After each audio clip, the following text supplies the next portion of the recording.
we're going to turn it over to Jody Legasic, who's our first presenter today. So just some housekeeping rules. The motion before us for the discussion today is regarding the proximity principle and the proximity principle only. We're not here to talk about the project and nuclear waste and the transportation of it outside of the proximity principle, so just keep that in mind.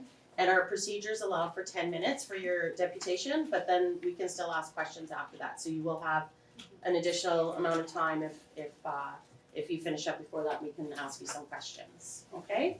So I will turn it over to you. Thank you. All right, thank you. Okay, so my name is Jody Legasic, and I'm the nuclear lead for Environment North.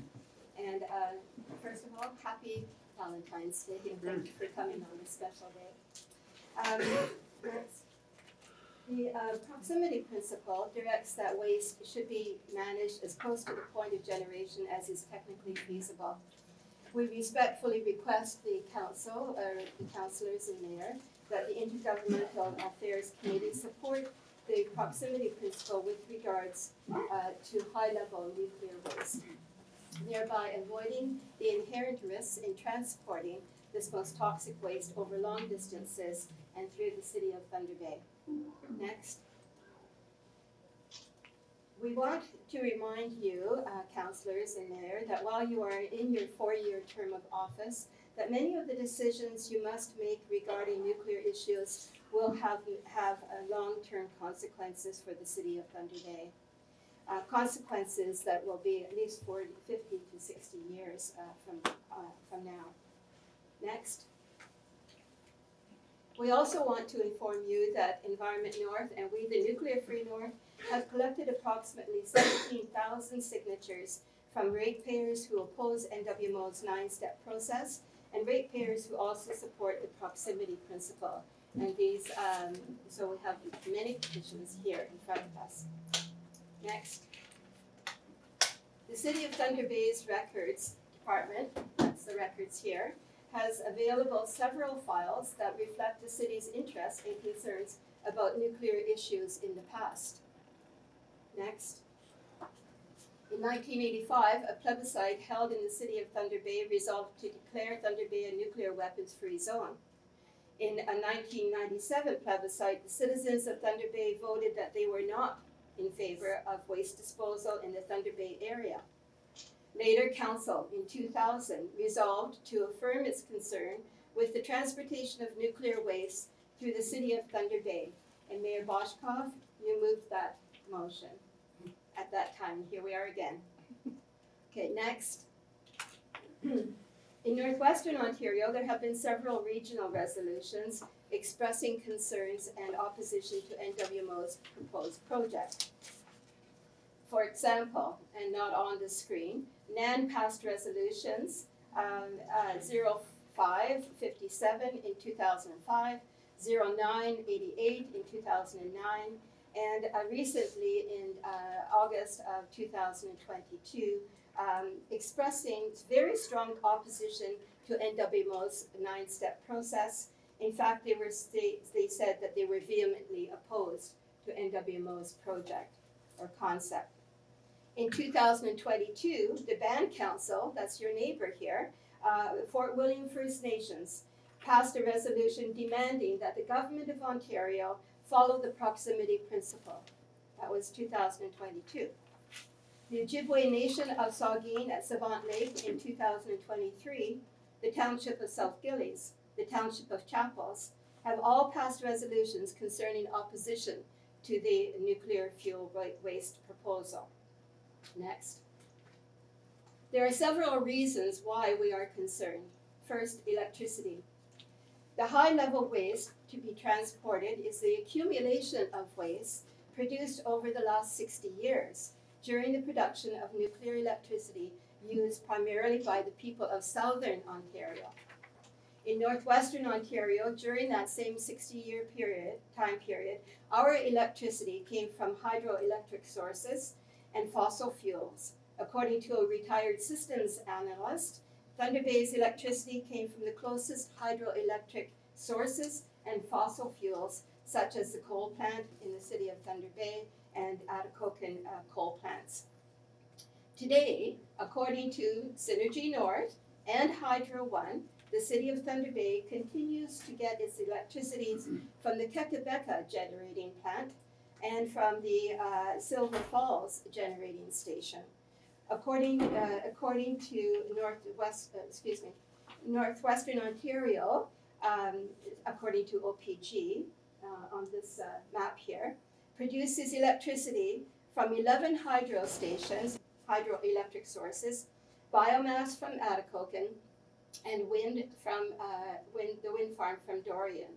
In other words, we do not owe it to Southern Ontario to take in their accumulated high-level waste. Next. Liability and insurance. The high-level waste is to be transported over a 50-year time period. Presently, loss or damage to a person's home or property is not covered under their homeowner's insurance policy if there is a nuclear incident or any nuclear contamination. A person would have to apply to the Nuclear Liability and Compensation Act for compensation, and it will take a long time, and in the meantime, they're out of luck. Next, distances. The long distances that this high-level waste will be transported is a serious concern, since it will be coming from as far as New Brunswick. 92% will come from Southern Ontario, and on average that's 1,650 kilometers one way. So the greater the distances, the longer the time period equals higher probability of accidents. In Finland, their proposed DGR is just 5 kilometers from their major nuclear power plant. Next, collisions. Everyone is aware, that the transport truck collisions are on an increase. From 2019 to 2021, the percentage of transport truck collisions versus all collisions, just from Chappaqua alone to Ignace, was 59%. That was actually down slightly from 2019, where it was 66%. And it was down only because we had 2 years of COVID. And now we're back up into the 60th percentile. Next. This is Environment North's information card. We spent $8,000 getting this out to 28,000 people in the city of Thunder Bay. We wish we could have gotten it to everybody. And we sent it out along Highway 102, Highway 1117, and the rail lines, just to make residents aware of future risks. Next. NWMO is considering transportation by road and as an alternative, road and rail. Note the red circle. The rail proposal is to have 22 trains transport per year and using 14 rail cars. And on each rail car, there will be a 100-ton container. That's the dry storage containers that you see in the reactor sites right now.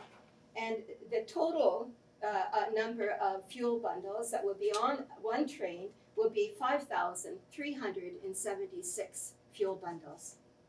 Remember that since the uranium-235 and the uranium-238 goes through that nuclear fission process, that each bundle will contain, or does contain, over 211 radioactive isotopes.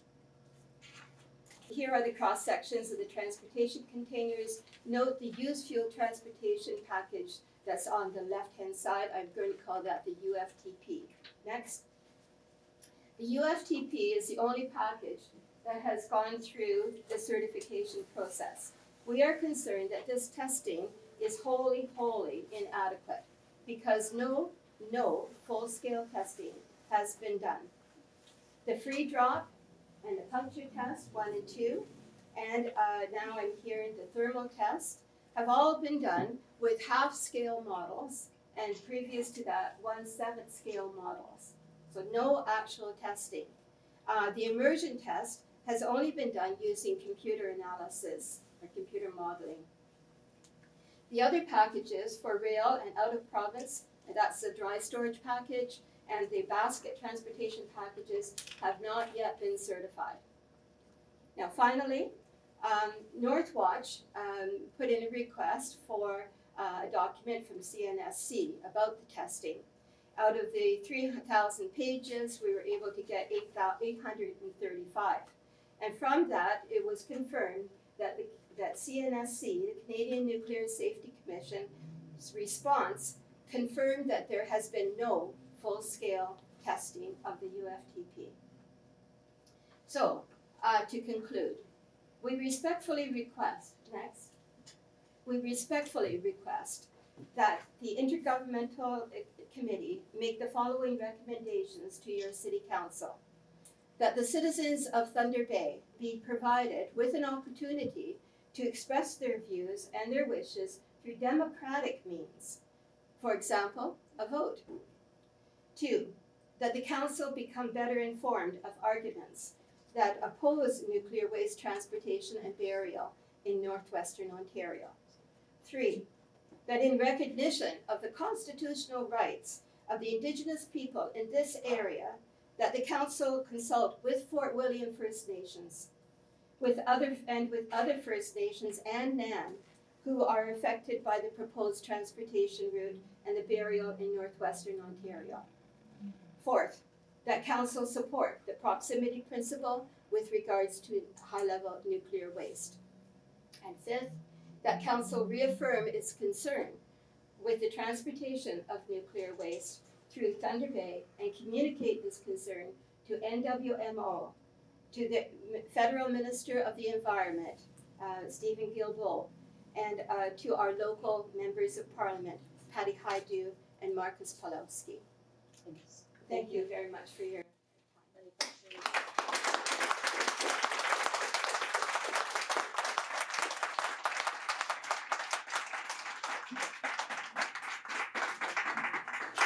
I just have a question right for the clerk though.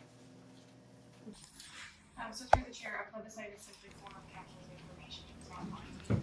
And here we are. Thank you for coming today, the members of the Intergovernmental Committee and everyone also in the audience. I'm so glad you were able to come. My talk again is going to center on the proximity principle, and all the topics I'll cover very quickly are all pertinent to that. My first section is on the origins of the Nuclear Waste Management Organization. Where did it come from, and how is it related to the Canadian Nuclear Safety Commission, just for example. The NWMO was formed as a requirement of Canada's Nuclear Fuel Waste Act in 2002. Before drafting the new act, the federal government did consults with expert panels and ordinary citizens for many years, and many Canadians asked that next steps for nuclear fuel waste should be carried out by an independent agency, arm's length from the nuclear industry. However, contrary to this recommendation, the new act in 2002 mandated the formation of an industry group to carry out the management of used nuclear fuel waste in Canada.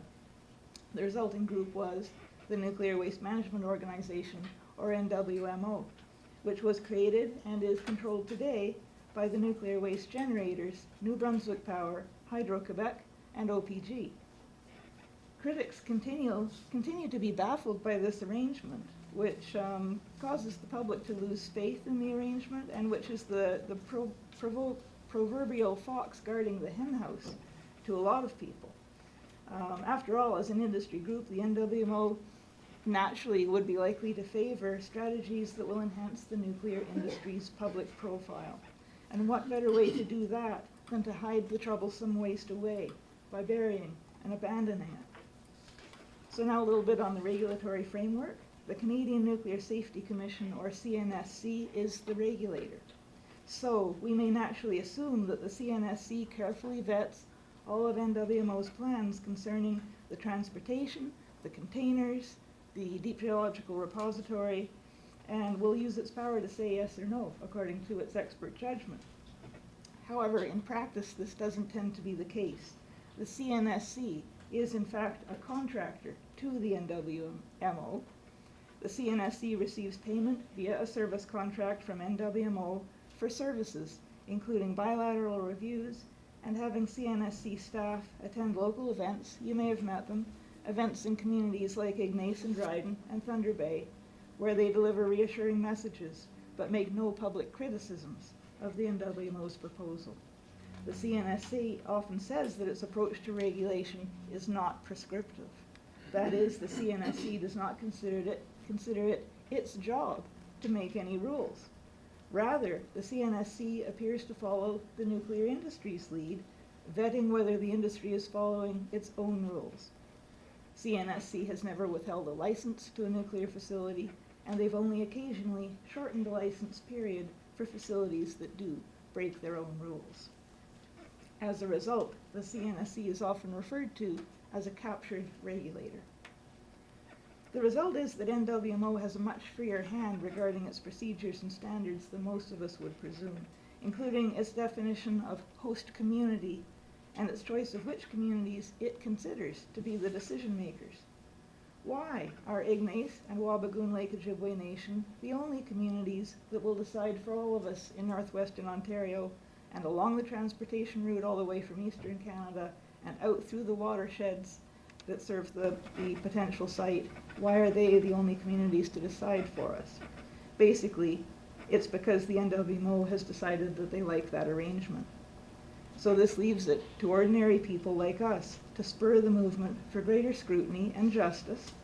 Political support is necessary along the way, including at the municipal level. Next slide, please. I included this map just to orient you to where the proposed site is. It's basically equidistant between Ignace and Dryden. On the map, it's marked as borehole area.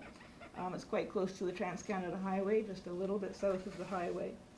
Although the NWMO has decided that the township of Ignace and Wabigoon Lake Ojibwe Nation will be asked about willingness for the proposal, other communities even closer to the proposed site, like the small communities of Diamond, which I believe is on the map, or Borup's Corners, are apparently to have no voice in this decision.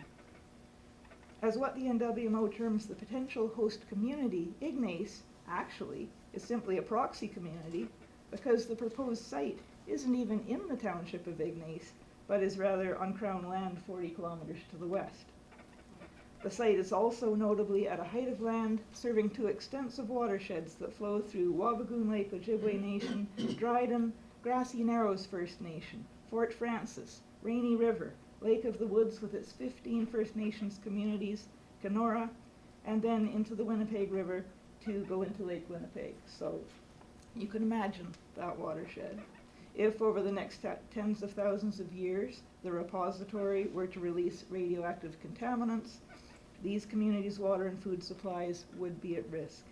And Ignace, by the way, this is just a piece of irony, Ignace would not be at risk of water contamination because they're in a different watershed altogether. The matter is urgent because the NWMO intends to make its siting decision this year, in 2024, and is seeking expressions of willingness from the township of Ignace and the community of Wabigoon Lake Ojibwe Nation, without which the NWMO says they will not proceed. Now, it's natural to think that the NWMO has to follow a regulatory framework in its site selection process and in its dealings with communities. However, again, this is not the case.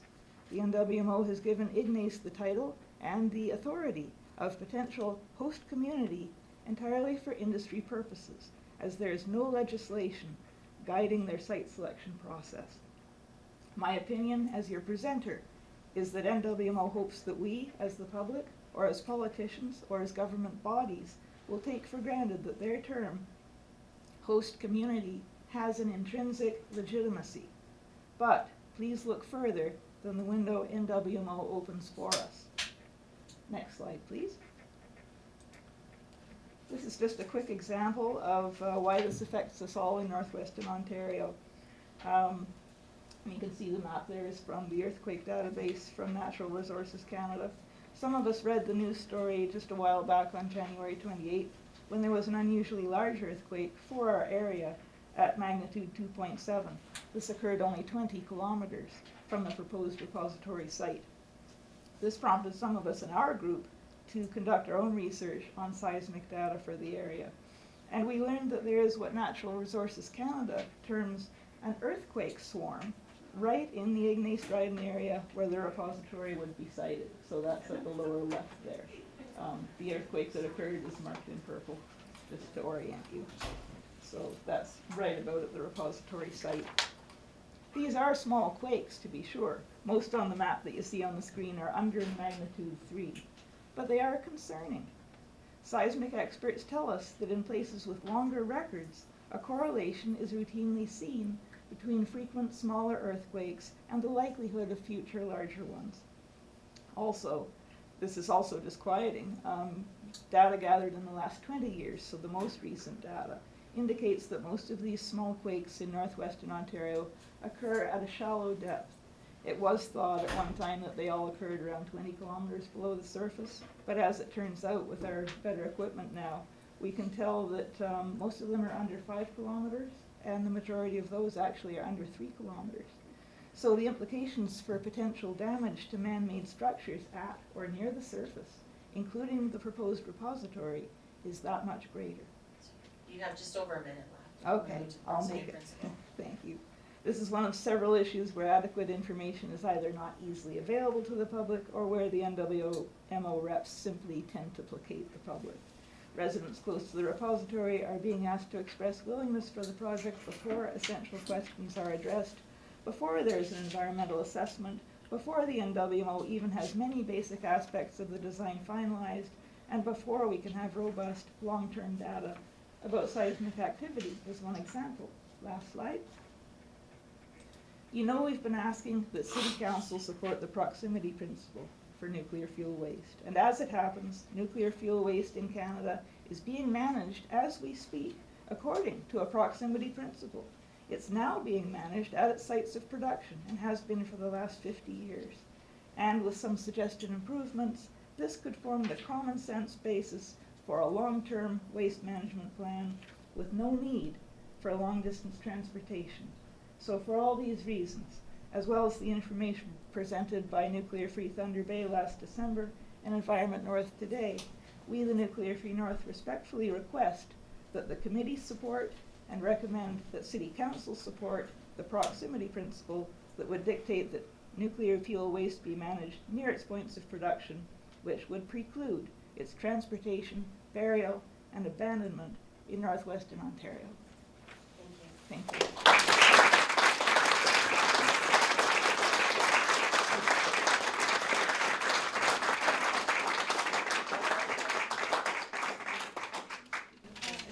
Yeah, thank you. Question, you mentioned that Wabagoon was the community that was closest. Do you know if they have some sort of agreement or? Wabagoon isn't actually closest. Some of the ones I mentioned, like Diamond and Brops Corners. Sorry, First Nations that is the Oh, closest. yes, it's the closest First Nation. I don't have records here of what agreements they may have. They have sometimes mentioned some of those to the media, so I think there are some in place, but I can't really speak to that. Okay. I think that's all the questions I have. So I have a question. So the proximity principle, in terms of keeping it in the area closest to generation, at this point, are you aware of any amount of distance that is included in any prospective proximity principle? So from the way I'm understanding this, if there is no kilometer attachment to the proximity principle, so for all intents and purposes, this potential site could be the closest site. And that's where I think was the little bit of a challenge for us at the committee on how do you support the proximity principle when there's no distance attached to it. It's on Yeah. site now. Yeah, I think the idea behind it is just that it should be kept, it should be maintained as close to the site of production as is possible within practical limitations. So as it is maintained right now, very close to the reactors, you could improve that maintenance, build new maintenance in the same general area but a little bit further from the Great Lakes, make some improvements there. So just so you know what we have in mind, that's what we mean by the proximity principle. So you don't have a distance attached? No, I mean Dodie has mentioned for Environment North that in Finland their repository is being built about 5 kilometers away. That's you know, that would seem reasonable, that would seem practical, and it seems practical to our groups. So that's what we have in mind. Finland's a little bit smaller country, so it's a little bit more of a challenge, but I get what you're saying. Any other questions? Councillor Trini. Thank you through the chair. So this process actually started back in 2010, looking for a site. And if I remember correct, there was some upwards of 22 communities that were approached, or communities actually put their names for it, not the other way around. And there were sites, there was some communities in Saskatchewan, for example, who didn't end up, they put their name in to learn more, but they didn't end up being one of the successful candidates. But from here to where the reactors are in Ontario, there were multiple communities that put their names in and have since pulled their names out, including Red Rock was in there, Nipigon was in there, like Scriber was in there. And so my understanding is the communities pulled themselves out. It wasn't the government that said, no, we don't want you. And I think my understanding as well is the process is about, you know, are they geologically suitable? Is the community willing to be a host? There's a bunch of key factors in becoming two of the finalists, we'll say it that way. And I believe Indigenous organizations have been contacted in and around those areas. And if we remember, I want to say maybe 2-3 years ago, we heard that this was Ignac's project, and now we're not hearing that. We're hearing it's a combination project between Ignace and the Indigenous reserve that's nearby. So it's a combination of the two. And I think there's been a lot of work in that area. I'm surprised, and it's similar to Councillor Oliver. The proximity principle says near its point of production, but myself, I worked in radiation for 35 years, and that is a principle, time, distance, and shielding in working with radiation, period. And so the distance piece, we're not transporting it all the way to Saskatchewan. We do have that. But yet those other communities that were closer to the reactor chose not to continue with that process, or were deemed they weren't geologically appropriate for that process. So I struggle as well with the proximity principle. I've lived it for 35 years, and you know, to base it only on that of saying no, we won't let it come through our community because of the proximity principle makes it difficult. Do you have anything to add to what I'm saying? I don't think so. Yeah, I respect your comments. Okay, thank you. Question, Councillor Pascaline. Thank you very much, and through the chair. Nuclear waste is a problem worldwide, right? My concern or my question really is they're saying that this is the best case scenario to put it deep in here. And I'm not here to disagree or agree, okay? My question though is plan B to keep it by the nuclear site, which I did visit the Bruce nuclear site, and I did see a silo there, and he said that's where they were keeping it at the time. This is almost 25 years ago. Are you saying that that's safer to keep it above ground in this place at that time? Our group believes that's my concern, because to me, I looked at it, and this is before 9/11. It was before any of this stuff that really came to light, and I was in this bus tour. They said, oh, this is gonna be put up in northwestern Ontario sometime. And I said, I'm not in favor of that. That was my feeling then, maybe still is. You know, I did feel, you know, they didn't even check. I could have been, you know, with one of those bombs around my vest, ran out of the bus and blew up the silo. You know, those are some of the things. So my concern is, you know, how safe is it gonna be 5 miles from the site? Yeah, and through the chair, I would respond that there is no completely safe way to deal with this waste. That's an unfortunate fact. There are always going to be dangers associated with it. Our group finds through our research that the DGR is the less safe alternative because of its unknowns. We do have some record of secure storage on the surface, and there are valid arguments on both sides, but we strongly feel that the DGR is by far the less safe because of its unknowns. Thank you. So I have one last question. If there was capacity built to have a highway constructed that would solely be moving nuclear waste, would that alleviate some of your concerns? It would alleviate some of the transportation concerns, but the concerns with the repository itself, dangers to watersheds and such, would remain. Again, we're talking proximity principle, I understand where you wanna go with this, but we're looking at this, and this entire piece only at that, so. So I think that's it for questions, so thank you both for your presentations today, and thank you all for showing up and being part of this day. It's democracy in action, I appreciate everyone taking the time to come here. Can you confirm if the lady who wanted to do the prayer, if it was at the end of this session or at the end of the meeting? We'll do it now, because we've Okay. got more of an agenda, Yeah. and so, Yes, I'm gonna share my thoughts before I go see my grandkids, and happy Valentine's Day to everybody. I say, Beverly Van Indishnakas, Rekto Dam, Nenki Waju Jinfa.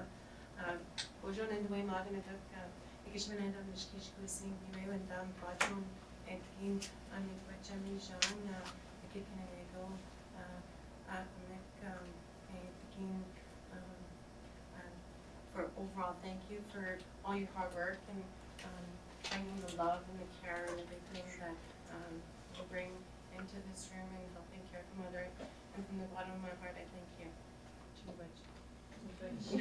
Good.